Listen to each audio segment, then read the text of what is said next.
Hey everyone! We're more than halfway through the year, and ever since I moved closer to the library, definitely been making use of it and reading lots and lots of graphic novels.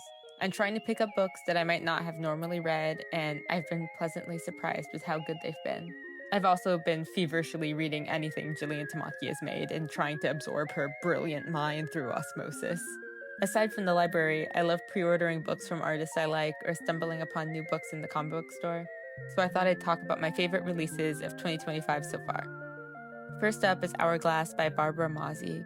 The steampunk world of the story revolves around this big machine that doles out time to those privileged enough to get it.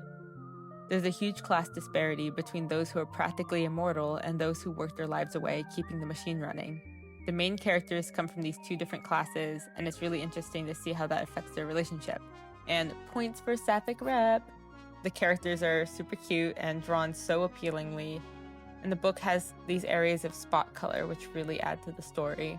I really like the style that the book is drawn in, and the drawings are polished, but they still have a looseness and energy to them that's just delightful. Aside from the art, the story is really engaging and dynamic. I remember being so gagged at the ending. I really recommend this one. Another book that I really enjoyed was A Song for You and I by Kay O'Neill. It was a beautiful read, and as soon as I finished it, I wish that I could read it again for the first time right away and just savor it even more. The book is definitely for a younger audience, but I'm so glad that I gave it a chance because the queer representation was handled so wonderfully. And also, you can enjoy a Pegasus story at any age, I think. The characters are so specific in their personalities, and this fantastical world where rangers fly on winged horses feels rich with its own world building. It was such a fun time to go along on this adventure with the characters. Now I'm going to briefly and shamelessly plug my comic, Pookie and Worm Hex Their Landlord. It's an energetic and funny dark comedy where two imps attempt to brew a potion that'll get revenge on their horrible landlord. It's very lovingly made by me, and it's printed on a risograph, so the colors are bright, and it has this little ribbon inside to match the spellbook characters, so that's super cute. Okay, anyway, here's my favorite book that came out this year, and honestly, it's one of my favorite graphic novels ever. It's Hunger's Bite by Taylor Robin. I just love a fun supernatural story, and vampires, and there's a vampire detective, and he's really cute.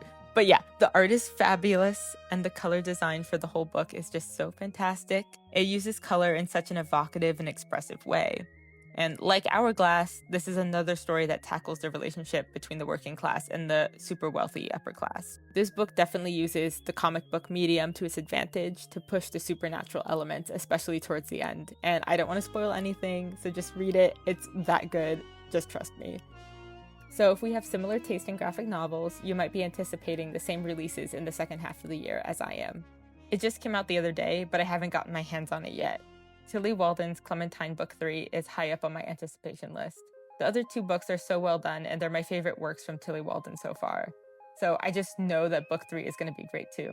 And as a fan of the Telltale game from back when that came out, I think Tillie does a great job portraying Clementine and expanding the world of The Walking Dead in the most creative and interesting ways. So yeah, just really excited for Book 3. I'm also really looking forward to The Raven Boys, which is illustrated by Sass Millage. I'm a huge fan of Sass's other book, Mamo, and I feel like her art has gotten even better for The Raven Boys, so I'm excited to see it. My partner is like the hugest fan of the Raven Cycle series too, so they're super excited for the graphic novel and for me to get sucked into loving it. And one more book I'm looking forward to is Hello Sunshine by Kizzy Young. I found out about this from Kizzy's Blue Sky, and I'm like sort of obsessed with the look of this book. And also, we love a romantic queer horror on this channel, okay? So I'm interested in the mystery of this story and the characters and what their group dynamic is going to be. I'm just so curious about this one, so I'm definitely going to pick this one up. What books are you looking forward to this year? Please share them in the comments. I'd love to read them too. And thanks for sticking around. If you liked this video and want to see more, subscribe for new videos every other Wednesday. And you can support me by joining my Patreon or buying my comics online. Alright, see you next time, and happy reading.